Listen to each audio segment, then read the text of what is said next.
Bonjour, nous sommes en 2015 dans le site de l'Institut Docteur Angélique, dans une série de vidéos consacrées aux autres religions et qui sont faites à la lumière du Concile Vatican II et de Nostra Aetate. Et je voudrais aborder maintenant, après avoir vu l'animisme, le vaudou. Est-ce qu'on peut être catholique et en même temps pratiquer le vaudou ? Cette vidéo va être particulièrement intéressante parce qu'elle va permettre de comprendre les deux approches pastorales qui actuellement existent par rapport au vaudou. L'approche évangélique qui est intransigeante et qui dit, selon l'Écriture, que vous n'ayez aucun commerce avec l'impiété. Et puis d'autre part, l'approche pastorale catholique, celle qui a été pratiquée avec ces anciennes religions dès le début du christianisme, par exemple dans l'évangélisation de la Gaule, face je dirais, aux anciennes religions druidiques, à savoir la patience. La recherche dans ces religions de ce qu'il peut y avoir comme élément de vérité et, peu à peu, le remplacement des rites païens par des rites chrétiens, véritablement chrétiens, évangélisés. Alors attention, évidemment, le catholicisme n'a pas toujours pratiqué cette patience et cette douceur dans l'évangélisation. Qu'on se souvienne par exemple de Charlemagne face aux Saxons, qui lui essaya de pratiquer véritablement une destruction des idoles, une destruction complète, je dirais une obligation, quitte à mourir, appliquée aux païens à ce qu'ils se convertissent à un christianisme pur. Eh bien ce n'est pas la pastorale habituelle du catholicisme, et c'est quelque chose qui est beaucoup reproché par les évangéliques, parce qu'ils disent en conséquence que le catholicisme s'est imprégné de paganisme. On va voir si c'est vrai, et je vais essayer de démontrer que ce n'est pas vrai. Alors d'abord, qu'est-ce que c'est que le vaudou ? Le vaudou est originaire d'Afrique de l'Ouest, et il s'est répandu, suite au marchandage d'esclaves, il s'est répandu en Amérique, à Haïti par exemple, là où il y avait des plantations, mais aussi en Amérique du Sud, et on en trouve aussi en Amérique du Nord, un petit peu. Et parce que l'esclavage était pratiqué aussi dans le monde musulman, il s'est répandu aussi un peu dans un certain islam. En fait, pour comprendre ce que c'est que le vaudou, eh bien, il faut se souvenir des religions extrêmement anciennes, sans doute les premières religions qui ont existé dans le monde, depuis, je dirais, le fin fond de la Sibérie, jusqu'à l'Amérique du Sud, qui était complètement séparée, et qui sont des religions de type animiste, chamanique. Le fait qu'on les retrouve à peu près semblablement partout dans le monde est intéressant d'ailleurs. Ça semble indiquer que, véritablement, il y a des racines communes à l'humanité spirituelle et que, peut-être, depuis l'Afrique, il y a eu une émigration qui a peuplé le monde entier il y a très très longtemps, peut-être il y a 50 000 ans, et que les choses se sont transmises par tradition orale. Toujours est-il que ce qui est commun à toutes ces religions et au vaudou, c'est que, à la base, il y a un Dieu suprême, un Dieu unique, un créateur de toutes choses. C'est pareil dans le vaudou, sauf que ce Dieu suprême, il est inaccessible. Et donc, on ne le prie pas habituellement. Lui, ce Dieu suprême, il a créé toutes sortes de réalités. Et d'abord, des réalités dans l'autre monde, des esprits multiples. Et puis, sur Terre, les esprits animaux, les esprits humains qui sont liés à un corps. Donc, toute une hiérarchie d'êtres qu'on pourrait décrire de la façon suivante. Depuis les inférieurs, donc les minéraux, mais qui ne sont pas dénués de vie finalement, une vie cachée. Il y a à l'intérieur des esprits qui les organisent. Les végétaux, les animaux qui eux ont un psychisme visible, donc un esprit animal. Quand on tue un animal, eh bien, il survit à sa mort et il faut le respecter, pas faire n'importe quoi, parce que sinon il préviendra les autres animaux du troupeau et la chasse commencera à mal tourner. Donc, il y a véritablement dans toutes ces religions un culte de l'esprit animal, d'où le nom d'animisme. En dessus, il y a l'esprit humain, qui est lié aussi à un corps et qui fait partie de ce monde animal complet. Sauf que l'esprit humain, qui est animal, eh bien, il requiert des rites encore plus, je dirais, nécessaires lorsqu'il y a une mort. Si on n'honore pas un mort comme il le faut, comme il le désire, alors il faut s'attendre à ce qu'il vienne hanter les vivants, parce qu'il vient se venger. Il peut nuire, il peut, je dirais, détruire les cultures, rendre les bêtes malades. et faire que la vie se passe comme un enfer. En conséquence, il y a une peur qui va se développer dans ces religions par rapport aux esprits des morts et toute une série de rituels, je dirais d'enterrement, très très solennels, qui dans le monde entier prennent des formes tout à fait différentes, mais peu importe, ça se ressemble. Ça part du même esprit. Au-dessus de cela, il y a ce qu'on pourrait appeler dans le vaudou les morts vivants. Ça veut dire des morts qui peuvent revenir sous forme de vivants sur Terre. Et qu'il faut aussi se concilier. Ils font peur aux vivants, ils peuvent être nuisibles. Au-dessus, il y a des esprits très curieux, toutes sortes de monstres, qui finalement ont un certain rapport avec ce que les musulmans ont gardé dans leur tradition, que eux appellent les djinns. Mais on retrouve la même chose dans les religions nordiques, sous forme de trolls, d'esprits invisibles. En Bretagne, avec l'Ankou, donc la mort qui peut venir prendre les vivants. Et puis au-dessus, il y a même des purs esprits, des esprits qui sont intelligents et qui peuvent aider les hommes ou au contraire leur nuire, qui ont une capacité, je dirais, à agir dans ce monde et qu'il faut, je dirais, il faut se mettre bien avec eux. Donc toute une série de rituels afin d'être bien avec les dieux, entre guillemets. Donc là on retrouve quelque chose qui est plus connu dans le paganisme romain, avec les mythologies. Et pour les fréquenter, pour leur parler, on pratique du spiritisme, donc c'est une pratique aussi ancienne que le monde, et d'autre part de la sorcellerie. La sorcellerie consiste à se mettre bien avec certains esprits qui peuvent agir, soit pour détruire ses ennemis, soit pour faire du bien à ceux à qui nous voulons faire du bien, les guérir, etc. Alors cette hiérarchie des êtres, telle que je l'indique ici, elle n'est pas forcément scientifiquement développée par des grands traités théologiques, mais elle est présente un peu partout. Et on peut dire que le vaudou, c'est plutôt une pratique qu'une spéculation intellectuelle, une pratique afin de se mettre bien avec ses esprits, d'obtenir des avantages, de vivre bien. Énormément de pratiques se mêlent, l'essentiel étant d'obtenir, je dirais, le bien-être sur Terre et de se préparer à l'autre monde. Alors lorsque les missionnaires catholiques commencèrent à évangéliser ces régions d'Afrique de l'Ouest, eh bien, ils furent confrontés à ces anciennes religions. Et avec une grande intelligence, souvent d'ailleurs due aux jésuites. Les jésuites sont très intelligents à ce niveau-là. Se souvenant aussi de ce qui s'était passé en Chine, où il y avait eu un conflit entre d'une part les dominicains, donc un autre ordre prêcheur, très fervent dans l'Église, mais qui s'était montré beaucoup plus intransigeant, et d'autre part les jésuites. L'Église catholique, à travers le pape, avait tranché en disant que on ne pouvait pas garder certaines pratiques des Chinois. Si bien que la Chine s'était fermée complètement au catholicisme à cette époque-là, les jésuites ayant perdu. Les jésuites, quant à eux, préféraient s'intégrer auprès, je dirais, de l'empereur de Chine et acceptaient certaines pratiques qui étaient fondamentales chez eux, qui étaient assez proches finalement, comme par exemple le culte des morts. Les dominicains, quant à eux, disaient « mais on ne peut pas, je dirais, mélanger le catholicisme et la pureté de son message avec des pratiques païennes. » Eh bien, en se souvenant de ces histoires-là, les missionnaires arrivés en Afrique de l'Ouest se dirent que, en fait, la meilleure technique d'évangélisation, la meilleure pastorale, était de discerner.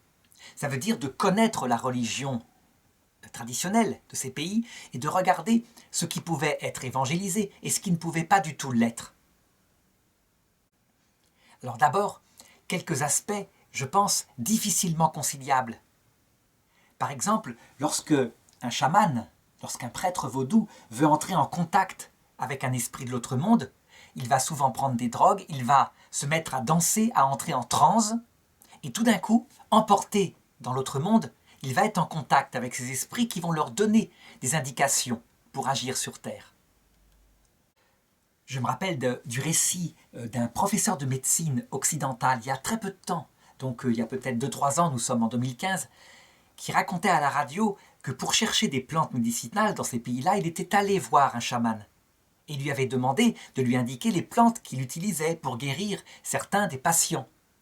Et le chaman lui avait répondu « Ah mais je ne les connais pas !»« Comment ça, vous ne les connaissez pas, vous les donnez ?»« Ah non, parce que à chaque fois qu'il y a un cas qui se produit de maladie, eh bien je rentre en transe, je m'assois auprès de la rivière, et là, mon grand-père m'apparaît. Et mon grand-père m'indique quelle plante ramasser. Donc je n'ai pas du tout besoin de m'en souvenir. Les recettes sont complexes. Je reviens à moi, je fais la recette et je l'applique. Et puis si une maladie nouvelle arrive, eh bien je recommence le rituel. Alors pourquoi je dis que cette pratique-là est difficilement conciliable? Mais je n'ai pas dit inconciliable, j'ai dit difficilement. Parce qu'en fait, on ne sait pas qui est cet esprit qui lui apparaît. Lui dit que c'est son grand-père, et c'est possible, c'est peut-être possible. Mais l'Église catholique l'affirme. Et là, elle rejoint, on peut dire, la théologie du vaudou. Qu'il y a une hiérarchie des êtres dans l'autre monde. Une hiérarchie des êtres, et des êtres qui sont nuisibles, rusés, intelligents, qui n'ont qu'une seule visée, c'est détourner l'homme du bien pour l'entraîner loin de Dieu. Ce fameux esprit suprême que les vaudous ne prient pas, tellement il est inaccessible. Et d'autre part, il y a des esprits bons qui peuvent aider effectivement sur Terre. Tout le problème, c'est une question de discernement. Et donc, l'Église catholique en Occident, où elle a été confrontée aux mêmes choses depuis très longtemps, s'est rendue compte que ces pratiques qui ressemblent au spiritisme, donc au contact avec les esprits occultes, les esprits cachés, étaient dangereuses. Le spiritisme, globalement, on peut dire qu'en analysant les phénomènes, on a trois sortes d'esprits qui viennent. On a d'une part les âmes qui sont entre ce monde et l'autre, qui sont restées là et qui ne sont pas, je dirais, d'un haut niveau de spiritualité. C'est ce qu'on pourrait appeler le deuxième purgatoire. Elles sont dans le passage, mais elles sont restées dans le passage. C'est une théorie, je dirais, qui n'est pas dogmatique chez les catholiques, mais qui est tout à fait possible que certains prêtres exorcistes, même en Occident, considèrent de plus en plus comme probable parce qu'ils constatent que parfois ce ne sont pas des démons et qu'il ne faut pas un exorcisme, mais plutôt une prière pour ces âmes du purgatoire, d'un purgatoire particulier qu'on pourrait appeler le Sheol, l'Hadès, le séjour des morts. Elles ne sont pas encore parues devant le Christ. D'autre part, on a des esprits qui viennent dans le spiritisme et qui semblent avoir besoin de s'amuser, de nuire aux gens parce que ça les fait rire. On voit ce même genre d'esprit dans l'Évangile quand Jésus est face à un possédé et qu'il chasse les démons. Et les démons le supplient d'aller dans des ports qui sont là dans le secteur plutôt que de retourner en enfer où visiblement ils sont confrontés à leur propre perversité, ils y souffrent. Et Jésus le leur permet, sauf que le troupeau de porcs, effrayé par cette présence de démons multiples, se précipite du haut de la falaise et se noie dans la mer. Eh bien, les musulmans les appellent les djinns. On voit bien que ce n'est pas idiot. On a même un texte de saint Paul qui parle d'esprits intermédiaires. Donc entre les morts et d'autre part, les purs esprits, les anges qui sont intelligents. Parce qu'on n'imagine pas un ange de haute spiritualité, même un démon révolté qui est intelligent, avoir besoin de posséder des porcs pour surtout ne pas aller en enfer. Donc les djinns, les génies, des esprits mauvais, que les animistes appelleront des monstres, pourquoi pas? Ils peuvent contacter. C'est quelque chose qui n'est pas dogmatique, une fois de plus, mais qui ne s'oppose pas à la foi catholique. Et puis enfin, on a des démons, c'est-à-dire des anges révoltés contre Dieu, et qui, eux, quand ils vont apparaître dans le spiritisme, vont être extrêmement spirituels en apparence, extrêmement purs, avec une intelligence profonde. Pourquoi? Parce qu'ils ne sont pas bêtes, justement, et qu'ils ne vont pas se présenter, je dirais, sous forme de Lucifer avec des cornes et des odeurs de soufre. Ils vont séduire la personne, faire croire qu'ils disent le bien, afin de s'adresser à son intelligence, et justement de la détourner peu à peu du Christ, et du royaume céleste fondé sur l'humilité et l'amour. Pourquoi je dis que dans le spiritisme, on a ces trois formes d'esprit, et pas d'autres? Pourquoi est-ce que des esprits du ciel, donc des saints, des anges bons, ne pourraient pas venir? Eh bien, je pense qu'ils peuvent venir, pourquoi pas, mais qu'ils ne viennent pas, parce que ce n'est pas du tout leur façon de faire. La façon de faire de ces esprits-là, c'est plutôt par la prière. Ils entraînent les hommes à l'humilité, à l'amour. Ils savent que, durant le temps de la vie terrestre, la clé de l'action de Dieu consiste à se cacher, faire que les gens vivent dans la confiance.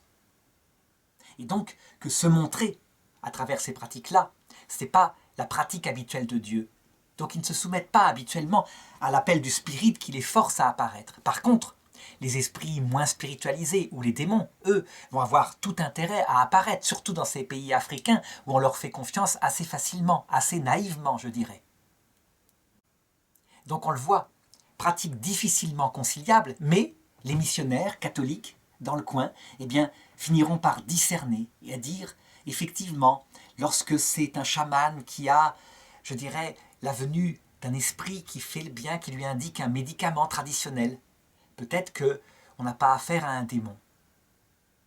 Alors que, lorsqu'il s'agit de pratiquer la magie au sens propre du terme, par exemple, de se concilier un puissant esprit de l'au-delà pour détruire un ennemi, pour faire qu'il meure, alors les missionnaires catholiques vont dire « on est quand même face à la sorcellerie ». La sorcellerie telle qu'on la connaissait dans les campagnes occidentales au Moyen-Âge. De plus, l'intention du vaudou qui pratique cela, qui éventuellement va utiliser des rituels d'envoûtement, comme des poupées représentant l'ennemi, et on plante des aiguilles pour bien lui nuire, avec l'intervention du démon avec qui on a fait un pacte. On est là devant les anciennes pratiques de sorcellerie, et donc universellement, les prêtres catholiques, les évêques diront « cette pratique-là n'est absolument pas conciliable ». Donc voilà, une pratique qui, pratiquée dans le vaudou, ne peut pas, je dirais, coexister avec le catholicisme. L'intention de nuire à ses ennemis, eh bien évidemment s'oppose à l'évangile quand Jésus dit « celui qui se fâchera contre son prochain sera passible du tribunal céleste, et celui qui dira à son prochain « sois maudit » sera passible de la gehenne de feu ».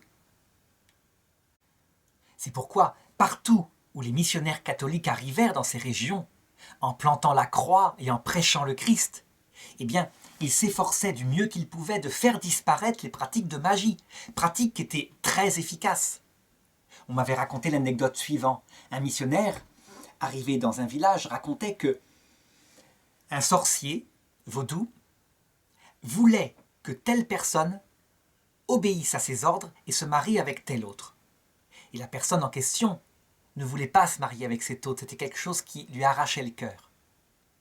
Donc elle désobéit, elle s'enfuit. Alors le sorcier pratiqua contre elle un envoûtement à distance, à travers l'invocation d'un des démons qui était à son complice. Et cette jeune femme commença à dépérir. Le missionnaire l'emporta à l'hôpital, où là les médecins essayèrent de la soigner, des médecins occidentaux. Mais elle disait « vous ne pourrez rien, je vais mourir. Il a envoyé un sort, je vais mourir. C'est comme cela. » Et elle mourut de fait. Et on ne trouvait jamais quelle était sa maladie. Je pense qu'en l'occurrence ici, on avait affaire peut-être véritablement à un sort, je dirais un sort, oui, un sort lancé, à une affaire de sorcellerie. Et que le missionnaire, la seule solution pour la sauver aurait été, je pense, de la convertir, de la baptiser et de lui conférer la protection que donnent le Christ et la Sainte Vierge. Il n'y a pas ici de commerce possible autrement qu'en invoquant des esprits plus puissants que les esprits des sorciers, à savoir les saints et les anges, la Vierge Marie, qui par son humilité fait fuir tous les démons, parce que Dieu lui a donné tous ses pouvoirs, tant il lui fait confiance. Eh bien, ces missionnaires, certains pratiquèrent cela. Eh bien, les vaudous, les civilisations donc adonnées au vaudou, se rendirent compte effectivement qu'il y avait un domaine d'esprit qu'ils ne connaissaient pas, bien plus puissant que les esprits que d'habitude ils évoquaient. Et c'est pourquoi le catholicisme prit racine dans ces civilisations, et que maintenant le vaudou est teinté de catholicisme. Seulement, on peut dire que, comme au début, au Moyen-Âge, au début du Moyen-Âge, quand l'Empire gallo-romain était évangélisé, eh bien le travail d'évangélisation ne fut pas parfait dans le vaudou. D'où la subsistance actuellement de rituels qui sont parfaitement inconciliables. En effet, chez ces braves gens qui, en fait, cherchent surtout l'efficacité d'une protection, et donc quel est l'esprit le plus puissant qui peut les aider? On garde donc le Christ, la Vierge Marie, puisqu'ils sont montrés leur puissance. Mais on garde, par ailleurs, les esprits, les morts. On garde toutes les traditions anciennes, parce qu'eux aussi se sont montrés efficaces. Ils ne peuvent pas le nier. Donc, devant la pâte humaine qui est comme ça, eh bien, quelle est la pratique que l'Église utilisa au début de l'évangélisation de ces peuples païens? Païen veut dire paganus, donc paysans qui pratiquent des rituels de magie ancienne. Eh bien, ce fut, comme je le disais tout à l'heure, d'abord un discernement de ce qui est bon dans ces traditions. Et ensuite, une lente évangélisation de ce qui était bon et de ce qui pouvait être concilié. Alors, faisons la liste de ce qui est vrai et bon en fonction de la foi catholique dans ces traditions vaudou. La première chose, c'est l'existence d'un grand esprit supérieur, créateur. Et ce grand esprit créateur de toutes choses, l'Église catholique va y reconnaître évidemment Dieu dans sa vie trinitaire. Et donc ça va être facile d'évangéliser ce grand esprit supérieur et de dire au vaudou, c'est la Trinité. Or, il a révélé, en se faisant homme, le Verbe, qu'il était possible d'y accéder, que ce Dieu créateur de tout avait un cœur, et donc on pouvait le prier, on pouvait l'aborder par la prière. Et donc on le voit peu à peu, l'Église catholique remplace Mavou c'est le nom de ce Dieu suprême, par le Père, le Fils et le Saint-Esprit. Et sans problème, ça marche. Deuxièmement, si on prend la hiérarchie des esprits tels que les vaudous le croient, eh bien l'Église catholique va dire « mais c'est tout à fait vrai, il y a une hiérarchie des êtres ». Saint Denis, l'aéropagite, l'écrit. Saint Thomas d'Aquin en parle. Et cette hiérarchie, elle correspond à ce que disent les vaudous. Sauf que dans l'Église catholique, il n'y a pas un développement théologique par rapport aux esprits intermédiaires, les fameux djinns, qui sont plutôt quelque chose de présent chez les musulmans. Mais ce n'est pas du tout exclusif, puisqu'on a un texte de saint Paul qui, je le disais, aborde en disant « Souvenez-vous que vous n'avez pas affaire à des ennemis humains de chair et de sang, mais plutôt aux esprits intermédiaires qu'habitent les espaces célestes, les puissances, les principautés, les dominations. » Donc saint Paul mettait en garde contre le fait d'accuser du mal des êtres humains et de plutôt regarder du côté des puissances spirituelles cachées. Et donc, en évangélisant, eh bien, l'Église catholique dira « Oui, effectivement, le Dieu suprême, le seul Dieu créateur, celui qui seul reçoit l'adoration, a créé des multiples êtres de différents degrés de perfection. » Tout le travail d'évangélisation, ensuite, sera de peu à peu remplacer les dieux avec leurs noms tels qu'ils sont dans le vaudou par des personnes dont on connaît l'origine par la théologie. Par exemple des anges, comme Saint Michel, Saint Gabriel, ou des saints qui ont vécu quelque chose en rapport. Par exemple, si un lieu, je dirais, suprême, où il y a eu des guérisons par le vaudou, un lieu où, par exemple, il y a une source, si ce lieu peut être consacré à un saint particulier qui lui aussi a donné une source, eh bien pourquoi pas?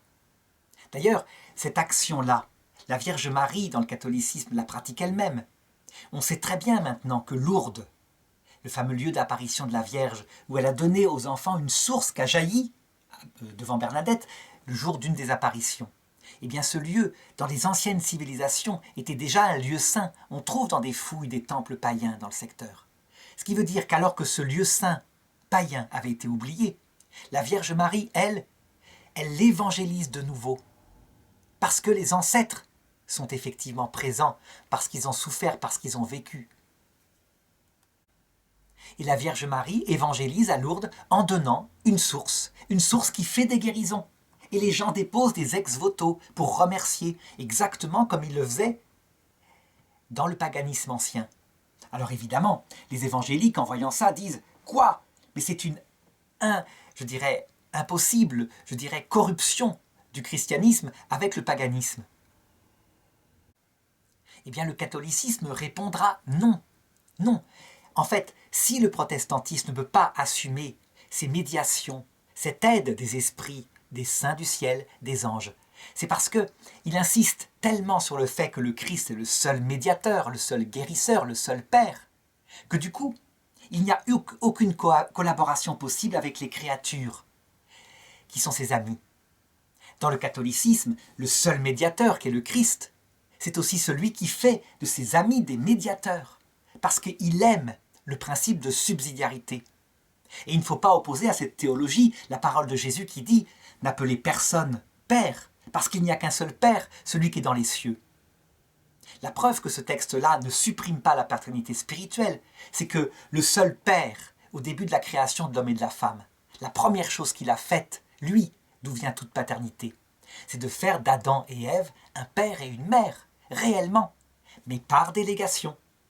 Il leur communique une paternité biologique, et ensuite, Jésus-Christ, le Verbe éternel, lorsqu'il se fait homme, la première chose qu'il fait, c'est de communiquer à ses apôtres, mais aussi à tous les baptisés, une possibilité de paternité spirituelle, donc de collaboration. Comme dit la prophétie, « Je ferai de vous un royaume de prêtres ». Un royaume, ça veut dire vous régnerez sur le cœur de Dieu. Parce que vous vous êtes abaissé, vous serez élevé jusque-là et vous serez prêtre. Ça veut dire qu'il vous confiera toute la mission d'intermédiaire, qui est la sienne seule à Dieu. Effectivement, là, les protestants ont raison. Mais là où ils ont tort, c'est qu'ils croient que Dieu la garde jalousement, alors que, dans la théologie des apôtres, dès le départ, il la donne à ses amis. Comme dit l'Évangile, vous ferez des choses encore plus grandes que ce que j'ai fait, à vous en stupéfier, parce que je vais vers mon Père. Pourquoi il dit « parce que je vais vers mon Père » ? Parce que le Père fait exactement pareil dans la Trinité. Il remet tout au Fils, tous ses pouvoirs, et le Fils remet tout au Père.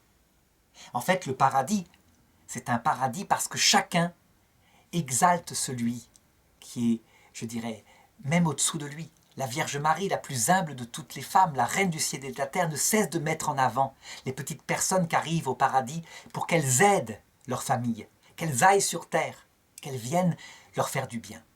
Donc il y a toute une possibilité d'évangélisation du vaudou, on le voit bien. Mais évidemment, pas n'importe comment. Donc à chaque fois qu'un catholique qui pratique aussi le vaudou voudra se servir de ces esprits puissants pour faire du mal ou pour faire du bien, l'Église mettra en garde en disant « pas par l'évocation extérieure », parce que là, on a les esprits mauvais qui peuvent venir. Faites-le uniquement par l'invocation intérieure, ce qui est très différent. Pour les protestants, c'est la même chose. Quand on prie intérieurement la Vierge Marie, sans vouloir la faire apparaître, disent-ils, c'est du spiritisme et de l'évocation des morts. Donc, outre le fait que les catholiques croient que la Vierge Marie est ressuscitée, qu'elle est avec son corps dans la vie éternelle déjà, eh bien, ils distinguent le spiritisme, faire apparaître extérieurement un mort, et la prière, se confier ce qu'on aime à la Vierge Marie, aux saints, aux anges, à Dieu, qui forment une famille, l'Église du ciel. Alors, troisième chose qui peut être aussi tout à fait assumée, me semble-t-il, par le catholicisme, c'est le culte des morts, l'honneur rendu aux morts lors des enterrements. Je dirais que c'est quelque chose d'humain dans toutes les civilisations, et que le christianisme, évidemment, a un rituel de funérailles, avec beaucoup de respect. Que d'autre part, cette histoire de mort qui resterait sur place et qui entrait les vivants, eh bien, l'Église catholique, certes, ne l'a pas développée dans sa dogmatique, mais la pratique des exorcistes partout, comme je le disais, constate ce fait. Et donc on peut absolument intégrer, je dirais, la présence de ces personnes qu'il faut aider, qui sont des âmes du purgatoire, à travers la fête du 2 novembre. Le 2 novembre étant la fête des morts, donc des âmes du purgatoire. Les protestants s'offusquent en disant « Mais non, soit ils sont en enfer parce qu'ils n'ont pas cru à l'heure de la mort, soit ils sont au paradis parce qu'ils ont cru à l'heure de la mort. » Les catholiques répondent « Le salut n'est pas fondé que sur la foi, il est fondé sur la foi parce que la foi permet la charité, un amour qui se purifie. Au début, on aime parce qu'on a beaucoup de plaisir à rencontrer Dieu, beaucoup de sécurisation, mais le but va être d'aimer Dieu pour lui-même et d'aimer le prochain, quitte à s'oublier soi-même. Il faut du temps pour cela. Qui est capable d'atteindre la perfection que demande le Christ, à savoir, il est mort sur la croix pour des gens qui se fichaient de lui et qui étaient ses ennemis. Qui est capable d'aimer ses ennemis comme cela? Qui est dans la perfection de l'amour? Personne, très peu de gens. Il faut toute une vie. Et donc, il y a une purification de l'amour, eh bien, il y a des purgatoires après la mort. Résultat, l'Église catholique, qui a dogmatisé pour définir la vérité du purgatoire, qui est une trouvaille du peuple juif en 300 avant Jésus-Christ, deuxième livre des Maccabées, eh bien, l'Église qui a canonisé, qui a défini comme étant vraie cette trouvaille venant des fils Maccabées dans la Bible des Septante, elles considèrent que véritablement, il y a une possibilité de prière pour eux.